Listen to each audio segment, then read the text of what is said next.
आज इव्हिनिंगला संत तुकाराम बीज निमित्त मी आणि माझी मैत्रीण जवळच असलेल्या विठ्ठल रुक्मिणी मंदिरात गेलो. मंदिरात पाऊल टाकताच एक वेगळी शांतता जाणवली.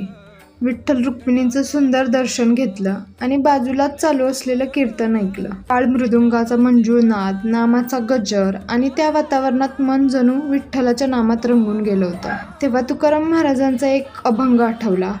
ठेविले अनंते तैसेची राहावे, चित्ती असू द्यावे समाधान. खरंच रोज आयुष्यात आपण किती धावपळ करतो, कधी स्ट्रेस, कधी चिंता, पण अशा काही क्षणांमध्ये मन खूप शांत होतं आणि लक्षात येतं समाधान हे बाहेर कुठंही नसतं, ते आपल्या मनातच असतं. नंतर तिथे छान प्रसाद घेतला आणि तिथे आम्हाला एक क्यूट काकू भेटल्या. अशा साध्या शांत क्षणांमध्ये कधी कधी मनाला खरंच समाधान मिळतं. अशी होती आमची विठ्ठल नामात रंगलेली इव्हिनिंग. रामकृष्ण हरी.